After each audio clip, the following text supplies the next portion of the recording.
'Tis the season to shine with H&M. Discover the holiday collection and find fashionable pieces for your wardrobe or for under the tree. Get inspired and dazzle with this year's glam. From tuxedo styles, bow detailed pieces, impressive prints, and more. From unforgettable looks to unforgettable gifts. With fashion finds to home decor, find it all at H&M. Treat your loved ones and yourself this season. Shop in-store or at hm.com. This episode is brought to you by Vital Farms. Isn't it bullshit to have to question where your food comes from? At Vital Farms, you can trace your pasture-raised eggs all the way back to the source, the pasture. On the side of each pasture-raised carton of eggs, you'll find the name of the farm where your eggs were laid. And when you look the farm up on their website, you'll get a peek at all the sunshine, fresh air, and open space the hens enjoy. Learn more and find out where to buy them at vitalfarms.com. Vital Farms, keeping it bullshit-free. This episode is brought to you by Klaviyo, the platform that powers smarter digital relationships. With Klaviyo, you can activate all your customer data in real time, connect seamlessly with your customers across all channels, guide your marketing strategy with AI-powered insights, recommendations, and automated assistance, deliver experiences that feel individually designed at scale, and grow your business faster. Power smarter digital relationships with Klaviyo. Learn more at klaviyo.com/Spotify. That's KLAVIYO.com/Spotify. Welcome to the Human Capital Innovations Podcast, your go-to source for personal, professional, and organizational growth and development. We hope you tune in often for all things people management, organizational development and change, organizational leadership, and social impact related. Maximize your personal and organizational potential with Human Capital Innovations Podcast.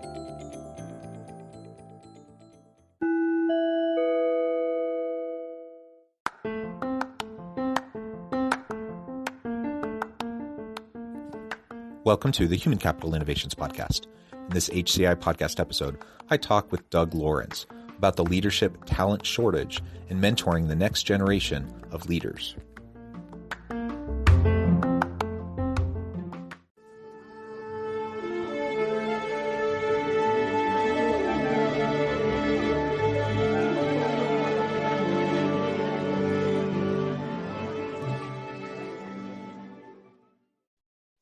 Doug Lawrence, welcome to the Human Capital Innovations Podcast. Thank you so much for having me. Yeah, it's a pleasure to be with you today. And I really appreciate your time and I appreciate your flexibility. We were scheduled previously and had to reschedule, busy schedules and everything like that. So I appreciate you taking the time to join us today. We're going to be focusing on the leadership talent shortage in organizations and how we can go about mentoring the next generation of leaders. As we get started, I wanted to share Doug's bio with everybody. Doug Lawrence is the founder of Talent C and co-founder of the International Mentoring Community. Doug has achieved the highest level of mentoring certification, the Certificate of Competence Journey Mentor, offered by the IMC. He alone holds this certification. Serving as a staff sergeant in the Royal Canadian Mounted Police for 25 years, Doug retired in 1999. He then volunteered as a mentor with the Sir Richard Branson Entrepreneurship Program in the Caribbean and the American Corporate Partners in the United States, working with military personnel transitioning from military life to civilian life. His experience in law enforcement, coupled with working with people suffering from PTSD, has afforded him a unique view of mentoring and mental health. Doug has worked with researchers and has determined that there is a role for his effective mentoring processes to help people on their mental health healing journey. Doug began his effective mentoring practice in 2009. He is the international speaker and author of The Gift of Mentoring that was released in 2014 and is pleased to launch You Are Not Alone in 2021. Doug collaborates with organizations to establish mentoring programs in the workplace to support employee mental health in existing situations and capturing concerns before they escalate. What a wonderful and important work that you're doing, a tremendous background. I appreciate all of that. Anything else you would like to add by way of background or context for listeners before we dive on into our mentoring conversation today? No, I think that pretty much covered off everything. Wonderful. Well, as we get started then, let's maybe you could frame up for us what has been your approach and why you took that approach when it came to mentoring new leaders in the organizations you've been a part of.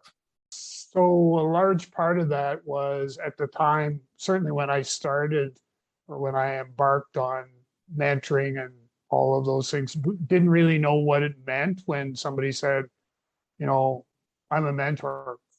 Yes, so what? And it took a while of doing some research and sort of unearthing what that actually meant. And, we take a look at the definition of mentoring as a two-way trusted relationship where a mentor and a mentee are going to learn and grow together personally and professionally. So I was so when I was in the RCMP, I was in a lot of positions where I was in leadership roles.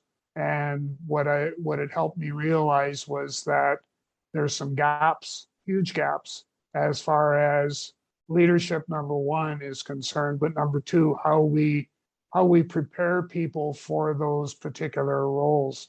And a lot of the work that I'm doing when I fast forward to more recent, a lot of the work that I'm doing now is mentoring. I like to, and I don't mean this disrespectful, but basically baby managers to help them develop the tools, the techniques that they need in order to be effective as a leader, but also to be able to pass that wisdom and knowledge on to someone else who aspires to those positions. Yeah, I think that's wonderful. And I think leadership in my mind is all about mentorship and coaching those around us.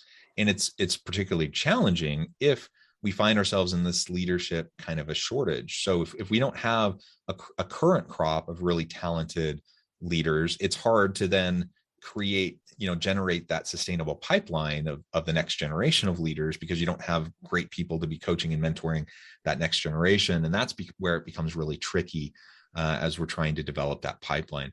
Any thoughts on what an organization can do, if they recognize this leadership talent gap in this shortage within their organization, they want to create the pipeline, what should be those first steps that they should start to put in place? Well, what they really need to do, from my perspective, and this is what I've seen in a lot of situations, is they need to, as part of their succession planning process, they need to have a succession development strategy. So identifying employees that they feel, that management feels have got the right skill sets to be able to provide leadership within the organization. And then through the succession development process, then provide them with those skills that they need in order to become those effective leaders. And I've seen it, like I think back to a couple of people that I've worked with recently, and just to see the difference in them from being someone who was somewhat timid, who wasn't quite sure how to deal with different situations, how to have those crucial conversations, to fast forward after a bit of mentoring, they're now that lot stronger of an individual, somebody who is willing to take charge. And I use that term loosely, but to be able to take control or manage those particular situations that beforehand they would have either ignored or run away from. Yeah. And I think we've all been there, right? We're all a work in progress.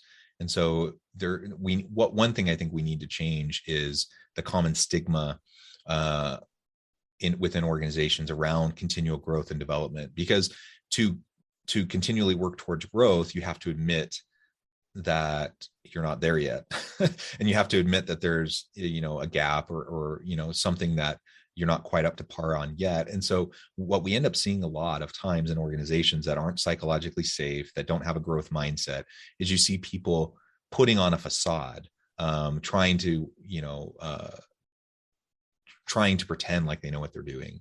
And they don't. And so then you have a whole bunch of people wandering around trying to get things done that actually don't know what they're doing. And instead of asking for help, instead of seeking out the mentoring, the coaching, the type of feedback that would help them improve, they just kind of reinforce and ingrain negative behaviors and unhealthy behaviors and things that ultimately are going to undermine their long-term, success as a leader, rather than, acknowledging the areas of weakness and then having a plan in place to start developing those things. And so the more that organizations can focus on succession planning, the more that they can start to implement to really have this dynamic, psychologically safe culture, growth culture within their organization, that then creates the context around which the mentoring can happen. When that's not there, a lot of times people don't feel safe to even ask for help because they're worried about, is that going to,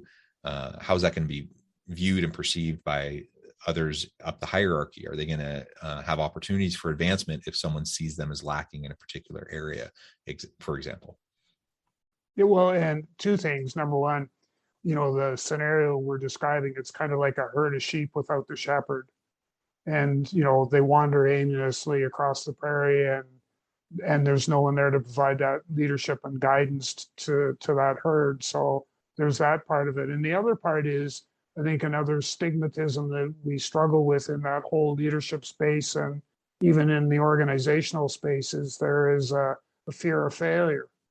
And I always like to use the analogy of fail is first attempt in learning. So when that people, it's okay to make mistakes because that's how we're going to learn. And part of the mentoring process is I'll take you through a reflective process where, something happens and I'll say, okay, what went well, what didn't go well, and what are we going to do different next time?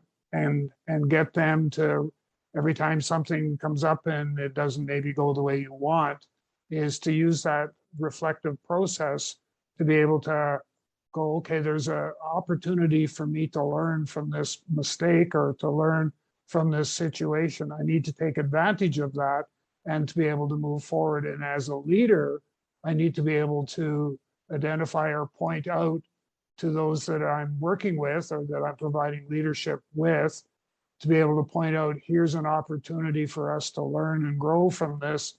And as part of that process is ensuring that it probably won't happen again the next time. Yeah. And that brings up really, I guess, the next point. I mean, I like to take a developmental perspective first and foremost. And so recognizing that quote unquote failure isn't actually failure as long as we learn from it and move forward. Right. And that's what you were just saying.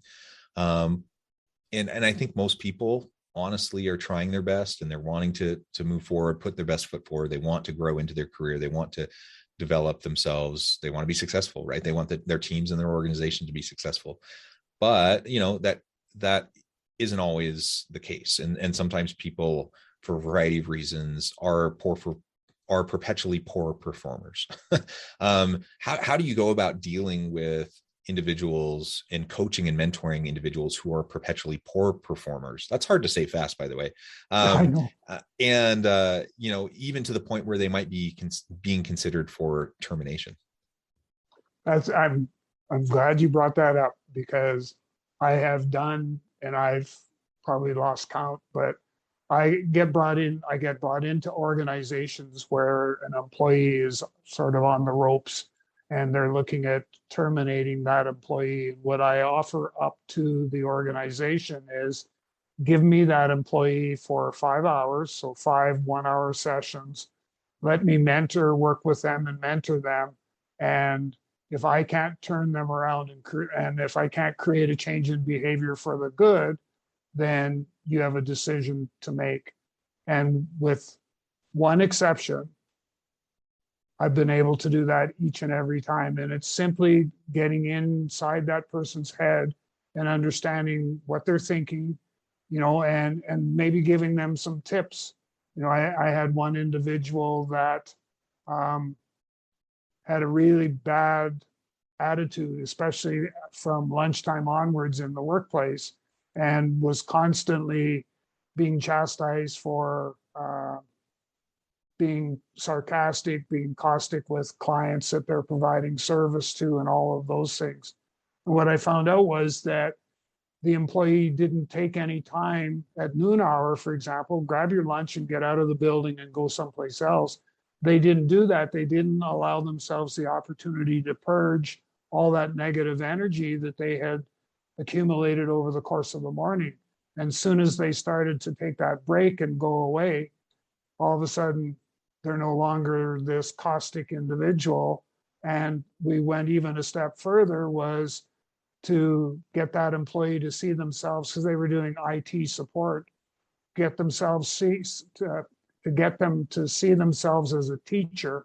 And instead of coming in and saying, get out of the way, I'll fix this and do that, is to use this as a teaching moment and say, okay, I'm going to walk you through step by step on how to fix your problem, but you're going to do the driving. I'm just going to be here as a passenger, and get them to go through that process. And when we did that, all of a sudden this employee went being from an introvert to an extrovert, and people wondered who stole Johnny, because Johnny's not here anymore. And it was just because we took the time to learn a little bit more about the employee, and just to give them some tips on how they could do things a little bit differently.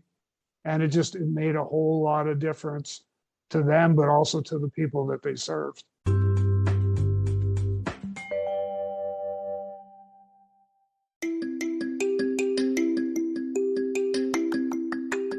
I'm excited to announce the publication of my new book from HCI Press, Bluer Than Indigo Leadership: The Journey of Becoming a Truly Remarkable Leader. Early in my adult life, I learned about an Asian proverb that translates as bluer than indigo. If you think about the color indigo, it is a brilliant, deep, and vibrant blue, what some would call the bluest of blues. To have something that is bluer than indigo is rare and truly remarkable. Contrary to popular myth, there is no one-size-fits-all or cookie-cutter approach to effective leadership. There's no silver bullet, no secret sauce, no go-to model that will solve all of our problems. The truth is, great leaders have all had their unique strengths and flaws, and have all had to discover and then pave their own distinctive path in their life's journey to fulfill their leadership potential.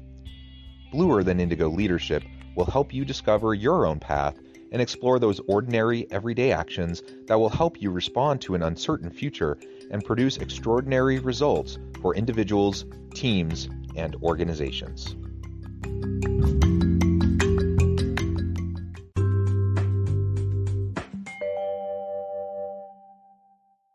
I mean, the reality is most organizations don't typically have that kind of patience with poor performers. And I mean, I get it. Sometimes we need to be decisive. We need to let people go that aren't working out. But on the other hand, especially in a tight labor market where it's hard to attract and retain great people, we can't afford turnover. It's very costly to organizations. And a lot of times we focus on the voluntary turnover. We focus on people who choose to leave the organization, and we try to figure out how can we get them to not choose to leave. But what we also need to recognize is that involuntary turnover, termination, still means you have someone leaving and it leaves a hole that needs to be filled. And I think sometimes we're too quick to jump to the termination point without taking the time to better understand our people, like you were describing in that example. I mean, just understanding where they're coming from, understanding what is at the root of the behavior that seems to be the problem. If we can take the time to do that and do some coaching, a lot of times people will turn it around. And a lot of times people aren't even fully aware of what they're doing and how it is impacting others around them, or what the negative behavior is. A lot of times people get terminated for poor performance and they're completely shocked. They don't even realize that their boss thinks they're a poor performer because the boss hasn't been providing feedback or communicating them effectively or, consistently. And so all of that can be avoided if we, again, take a developmental approach to mentoring and coaching. And if we can recognize, that yes, will there sometimes be need for termination? Yes, it can occur.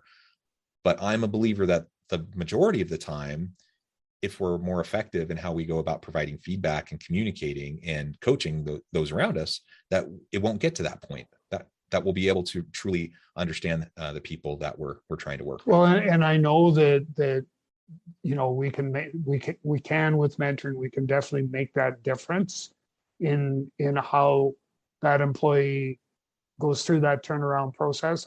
I just, as we've been talking, I've been having all these different pictures pass through my mind, and I was just thinking of one individual that they were having difficulties. They ended up, I was able to determine within probably 2 sessions, the individual had a learning disability.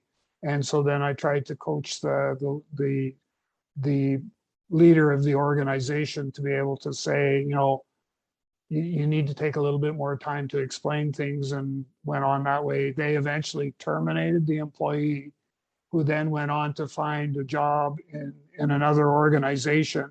And guess what? They're now a rock star, and they're one of their best performers in the organization. And all it took was a little patience, a little bit of time, a little bit of commitment to our employee to be able to say, okay, you've got a learning disability. I'm willing to take extra time to work with you, so that you understand what my expectations are.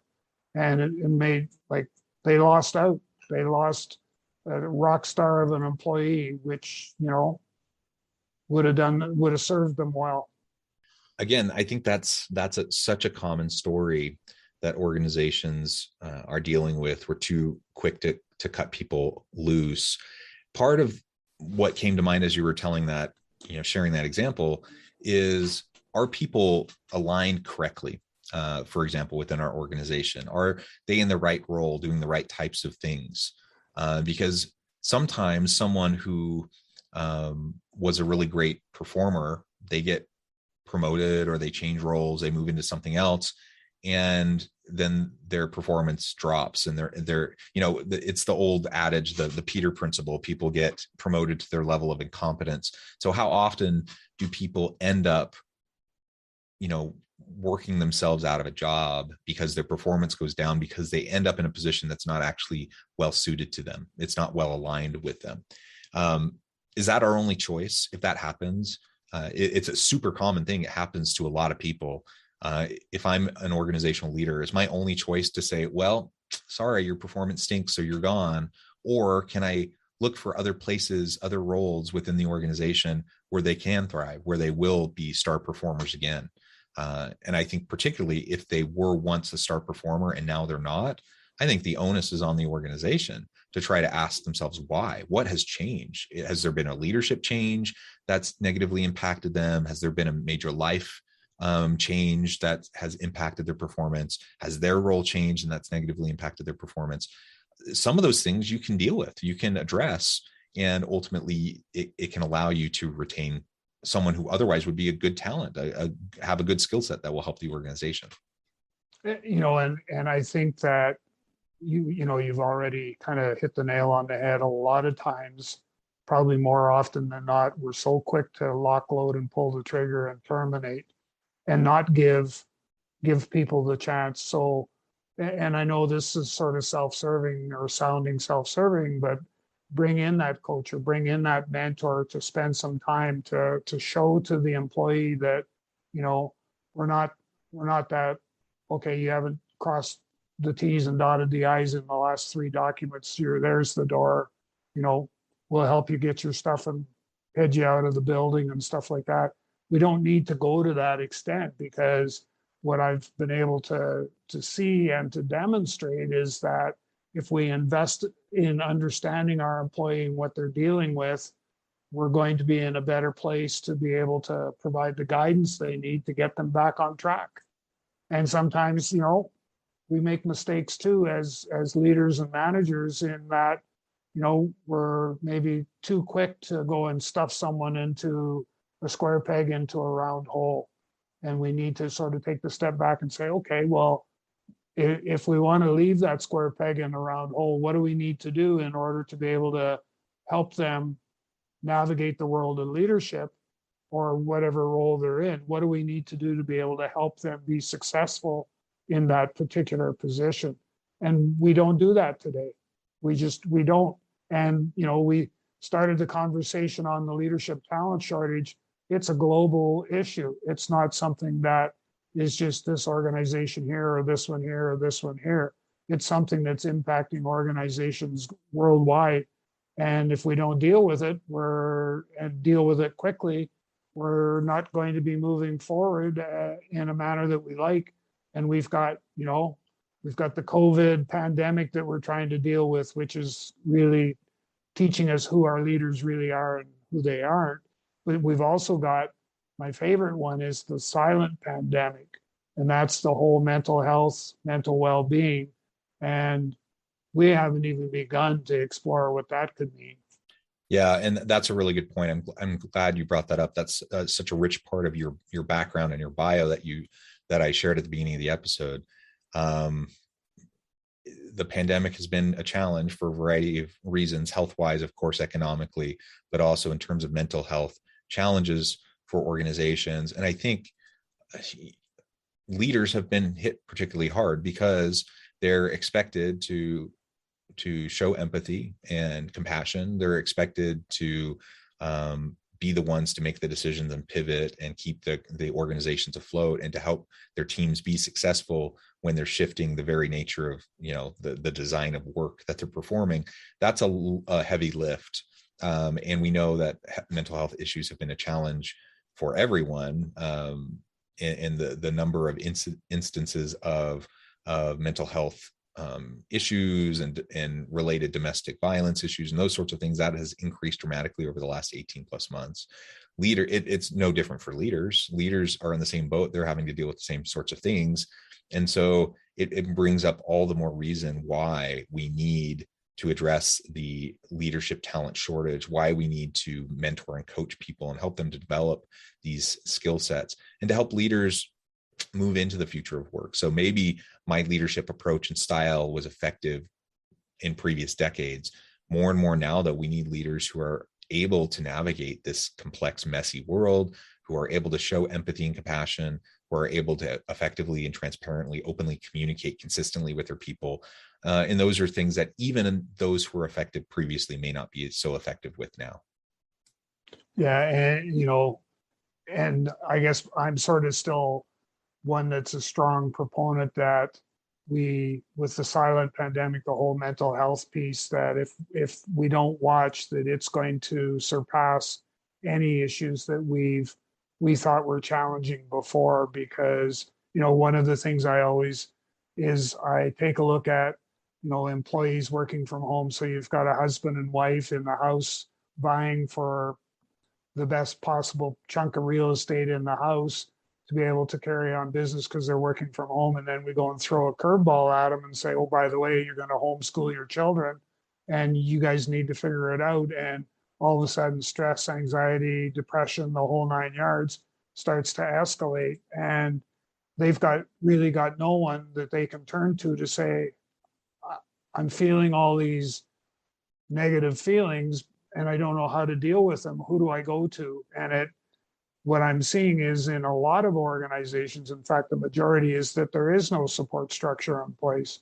And so that doesn't demonstrate much of a leadership function from the organization itself in helping that employee or those employees deal with that particular situation.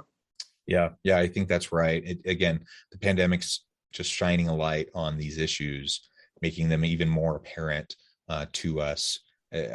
Nothing we're talking about is unique to this pandemic environment. It's just accelerated change. It's really exacerbated the challenges, and ultimately we have to show whether or not we're willing and able to step up to the plate and address the challenges that we face. So these leadership shortages, the talent shortages that we see in organizations, that's not going away. I think it's only going to continue to grow unless we can be very thoughtful and proactive about creating that leadership pipeline, that's the succession planning, and that we're able to mentor and coach the next generation of leaders within our organization. Well, Doug, it has been a real pleasure talking with you. The time has flown by, and I note that we're getting close to the end of our time together today. Before we close, I wanted to give you a chance to share with listeners how they can get connected with you, find out more about your work, your team, and then give us a final word on the topic for today. I certainly can. So if people want to get a hold of me, they can find me on LinkedIn. My profile's there for Doug Lawrence, and please, take a look at it. If you want to reach out to me beyond that, obviously you can send me a message through LinkedIn, but feel free to reach out to me direct by email at doug.lawrence@talentc, so the word talent with the letter C on the end, .ca, and I'll get back to you as quickly as I can. And I always welcome the opportunity to get into a conversation about leadership, mentoring, and coaching. All of those things are near and dear to my heart. And so I would welcome any contact whatsoever from your listeners in that regard. Wonderful. Thank you, Doug. I appreciate your time, your wisdom, all of the experiences and stories and examples you've shared. I encourage listeners to reach out, get connected, find out more about what Doug can do for you. And as always, I hope everyone can stay healthy and safe, that you can find meaning and purpose at work each and every day. And I hope you all have a great week.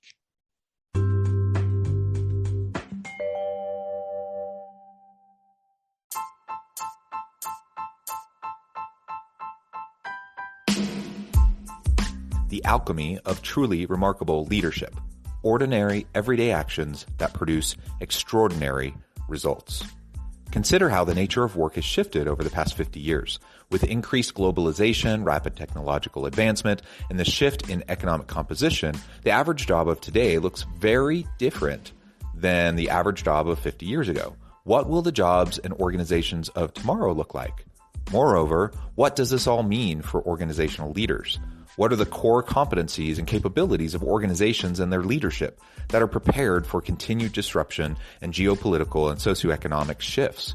Regardless of what the future holds, increasingly, leaders need to be socially minded, data-driven, decisive, champions of talent, and disruptors of the traditional notions of leadership, teams, organizations, and work. The alchemy of truly remarkable leadership will help you to explore your own leadership competencies and capabilities and consider ways to apply and implement them into your workplace and personal life.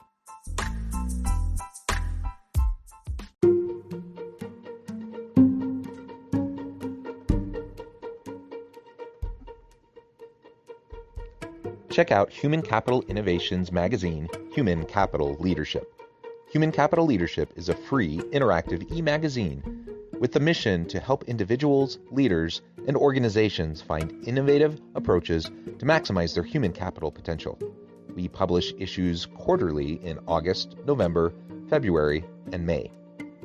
Take a look at the latest issue and let us know what you think.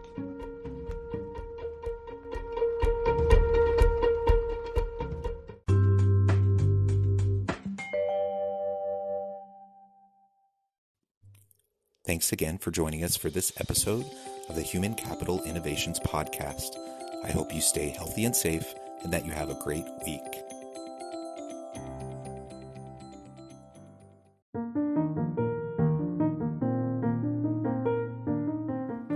Check out our new weekly LinkedIn newsletter, Alchemizing Human Capital, exploring industry trends via original research and interviews with executives and thought leaders from across the globe.